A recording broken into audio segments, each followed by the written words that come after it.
4 steps for good communication. First and the most important, listen. Do not be, you know, do not do not just be another person who's hearing somebody. You should be a listener. So most important, if you want to communicate right, you got to listen. When you listen, try and understand what is the other person looking for. Not just the stated, but the unstated as well. Stated, unstated, somebody might just say that, I have this problem. You don't just need to understand that this guy has this problem. You need to understand the emotion as well. Because in communication, you do not only deal with a problem. Emotion plays a very important role in communication. If you're able to fix the emotion of it, एक example देता हूँ यहाँ पर. एक छोटा सा बच्चा है, ठीक है, वो आपके पास भागते हुए आ रहा है, रोते हुए, पापा पीछे कुत्ता पड़ गया, कुत्ता आ रहा है मेरे पीछे, ठीक है. आप उस बच्चे को गोद में उठाते हो, आप पहले उसको चुप कराते हो या फिर आप कुत्ते के पीछे वो डंडा लेके भागना शुरू करते हो? बच्चे को चुप ही कराएंगे. Exactly right. तो पहले आप कम्युनिकेशन में किसी इमोशन को, हाँ. प्रॉब्लम को सॉल्व करने के लिए आपके पास टाइम होता है, ठीक है. आप अपने क्लाइंट को, आपका क्लाइंट गुस्सा है, आप पहले उसका इमोशन फिक्स करो कि आप उसको अपोलोजाइज करोगे, उसको एम्पैथाइज, जो भी करना है वो करोगे, उसके बाद प्रॉब्लम फिक्स करोगे. So the first step is listen. Second is understand what is going on, what is the problem, what is the emotional problem, and what is the actual problem. Then start solving it. Ask questions. ऐसा नहीं है कि आपने एक बार में सुना आपको सब पता चल जाता है. Asking questions is very important.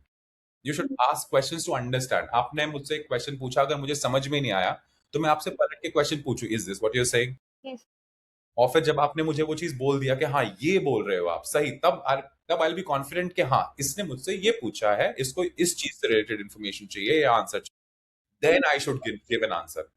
अगर मुझे आपका क्वेश्चन ही, मैं आपको गलत जवाब देता रहूंगा, मैं कुछ भी बोलता रहूंगा, वो आपके लिए सही है. लेकिन अगर मुझे वो अवॉइड करना है तो सबसे पहले वापस जाके क्या, लिसनिंग इंपॉर्टेंट है. अगर मैं सही से सुनूंगा तो मेरे को समझ में आएगा. अगर मान लो मैं नहीं समझ पाया, क्वेश्चन पूछ, लेकिन समझ लिया, समझने के then you start sharing information. Yes.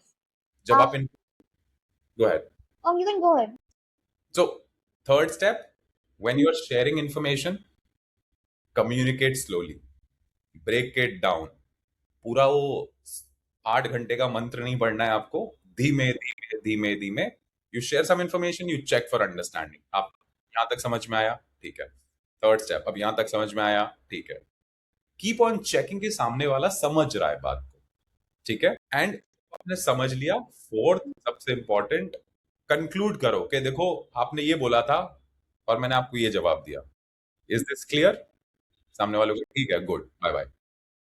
That's my 4 step idea of communicating. Listen, try and understand, ask questions if needed, share information in a simple way, keep your language simple, keep your rate of speech slow, keep on checking with the other person if they are able to understand. If they want you to repeat, and then close the conversation with a summary that this is what we discussed.